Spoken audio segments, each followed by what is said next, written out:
Motivate the world के मोअज़्ज़ज़ सामाईन अस्सलामु अलैकुम।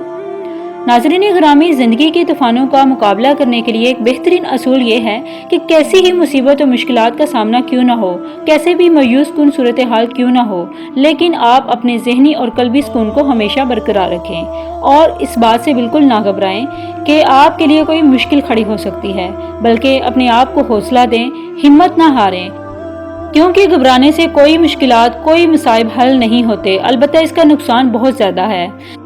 अगर हम इस बात पर गौर व फिक्र करें कि क्या हमने आज तक किसी भी परेशानी और घबराहट की हालत में कोई काम संवारा है या हमारा कोई मामला सुलझा है, तो ऐसा सिर्फ पुरसुकून ज़हनी कैफियत ही से मुमकिन है। यही बात ये साबित करने के लिए काफ़ी है कि परेशान होना किसी मसले का हल नहीं है। जब हम मसाइल के पेश आने पर घबरा जाते हैं तो इनका साइज बड़ा होने लगता है, वो पहाड़ बन जाते हैं और हम राई, नतीजा उनकी फतह और हमारी शिकस्त की सूरत में निकलता है।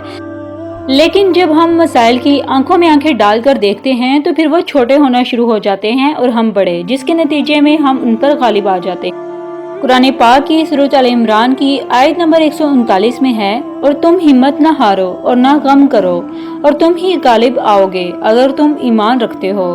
जब हम किसी भी नागहानी सूरत हाल का शिकार होते हैं तो अचानक परेशानी की एक लहर खुद ब खुद अंदर से उठती है, जो सारे जिस्म में सरायत कर जाती है, जो हमारी ताकतों और सलाहियतों को आहिस्ता आहिस्ता ख़त्म करना शुरू कर देती है। इस लहर को कंट्रोल करना है ताकि हम कायम रह सकें। तारीख के अंदर जितनी भी नामूर शख्सियात दिखाई देती हैं, इन सब में ये बात मुश्तरक है कि वो हर किस्म के हालात में अपने अंदरूनी हौसले को बरकरार रखना जानते थे। हज़रत वासिफ अली वासिफ रहमतुल्लाह फरमाते हैं कि परेशानी हालात से नहीं, ख्यालात से पैदा होती है।